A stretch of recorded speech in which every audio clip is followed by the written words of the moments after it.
Muraho neza abakunzi ba The Next TV, ndabashuhuje mbahaye ikaze buri muntu wese aho ari hose, igice cyose yaba aherereyemo, haba mu Rwanda ndetse no hanze yarwo. Buri muntu wese muhaye ikaze kugira ngo agubwe neza kandi aze tubane muri gahunda yacu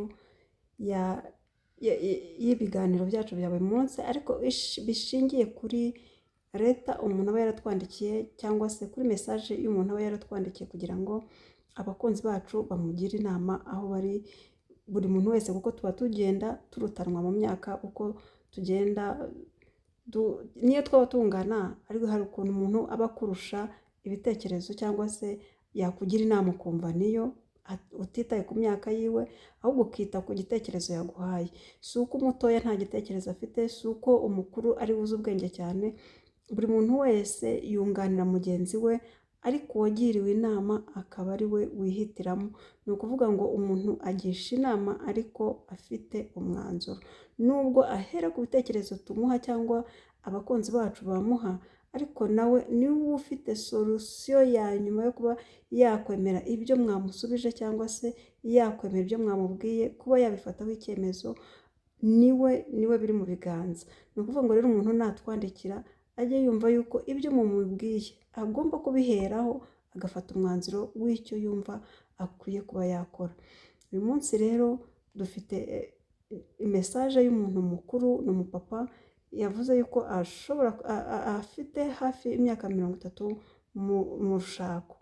Ni ukuvuga ngo mu minsi ishize rero umudamu babana, umudamu wiwe nyine yaje gufata umwanzuro wo kujya mu mahugurwa aho yari yatumiwe, byari byo yari yatumiwe, ariko noneho atumirwa ari umuntu uri butahe mu rugo iwe, kuko abantu bari i Kigali bari butahe mu ngo zabo, abava mu ntara ari bo bari bucumbikirwe. Ariko noneho wa mubyeyi afata umwanzuro wo kuba nawe agiye gucumbika, niba ari muri hoteli, niba ari muri logi simbizi, icyo nzi cyo ni uko nawe yagiye mu bacumbika. Umusaza amubajije ati se ko ufashe varize bigenze bite, wowe ugiye he? Ati nanjye singaruka kubera yuko ndumva nshaka kuruhuka. Ni uko nguko message ivuga, ati ndumva nshaka kuruhuka.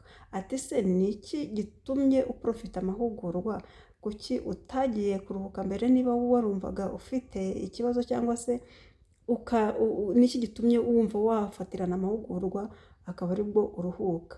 None ati ndagira ngo nkore akazi neza, ariko reka nsome iyi message nk'uko yayimpaye, noneho mwebwe muhereho mumugire inama. Yarababaye gusa nubwo ikibazo asa nkaho yagicecetse, ariko yarababaye. Ni ukuvuga ngo rero reka mbasomere iyi message, noneho mwebwe mumugire inama, mumwihanganishe, kandi atuze birashira. Ntabwo turi mu ijuru, ntabwo turi muri paradizo, turi mu isi aho ibi bibazo bihora bihinduka, cyangwa se buri muntu ahora yumva yatekereza ikindi kintu gishyashya, nubwo yaba akuze cyangwa se nubwo yaba ari mukuru, ntacyamubuza kuba yakosa. Nuko rero reka dusome iyi message yiwe.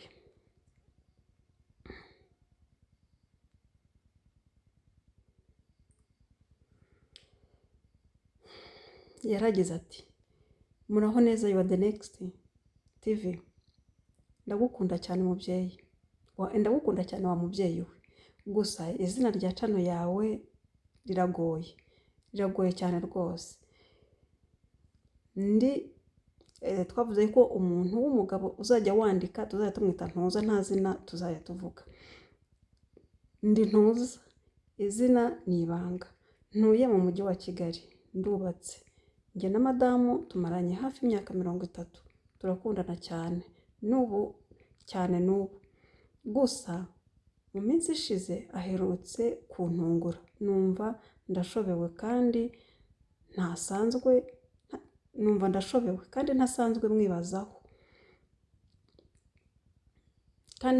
mwibazaho, bikaba ari byo bitumye nifashisha abakunzi bawe ngo bamfashe, nubwo byarangije kuba, ariko icyo kintu ntikiramvamo pe. nkomeza ngitekerezaho nkibaza n'icyo yari agendereye, nubwo nanze gukomeza kubimubazaho cyane kuko andusha uburakari n'amagambo menshi. Mu minsi ishize mu kazi akora ka buri munsi bateguye amahugurwa yagombaga kubera mu mujyi wa Kigali. Abakorera mu ntara bo bari bucumbikirwe, abo mu mujyi wa Kigali bagahabwa ifunguro rya saa sita ariko nimugoroba bagataha mu ngo zabo nk'ibisanzwe. Ubwo rero amahugurwa yaje gutangira, mbona madamu azinze utwenda n'ibyo azakenera byose akubita muri varize ye. Ni ngaho re, ugiye he se? Ati ntuzi ko mfite amahugurwa se kandi? Ntise ubutumire ntibuvuga ko abatuye i Kigali bazajya bataha mu ngo zabo? Ati yego, ariko njye ndashaka no kuruhuka kandi ndashaka no kuruhuka ngahindura miriye. Nti none se uruhijwe n'iki utambwiye gitumye uprofita amahugurwa? Ati nuko numva ari ngombwa kuruhuka ngo nkomeze akazi meze neza. Wa mubyeyi we, naramubwiye nti urugendo ruhire pe. Iminsi itatu yarashize ndara imbokoboko muri Nyarugenge, we ari muri Kicukiro. Sinapfaga kubona ibitotsi. Iyo minsi yambereye nk'umwaka. Nakwibuka ko yambereye nk'umwaka. Nko mu rugo rw'abakozi b'Imana rugendwa cyane, nkasenga mvuga nti ntihazagire umushyitsi uza hano sinabona ibisobanuro muha ngo mama kanaka araha n'aha. Yaraje sinabivugaho rwose ariko byarambabaje.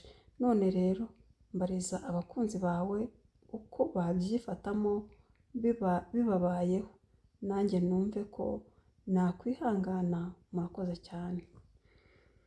Gahe nguko uyu mupapa arashaka inama yanyu. Urumva ukuntu byamugendekeye, ni n'umukozi w'Imana, urumva yarahangayitse. Ni ukuvuga ngo wenda afite nk'ikindi kintu yaketse, wenda cyangwa se n'uwo mubyeyi yishakiraga kuruhuka. Buriya hari ukuntu umuntu aba arushye muri we kandi wenda adafite n'ukuntu abiganiriza umuntu, cyangwa se adafite ikindi kintu ari bubivuga, akavuga ati reka ngende nduhukire rimwe, nzazire rimwe, ntangire akazi meze neza, kuko ari muri hoteli cyangwa se ari ahantu hatuje. Gusa igitangaje ni uko abantu bafite abana bakuru, umutoya wabo ari muri kaminuza afite imyaka 20.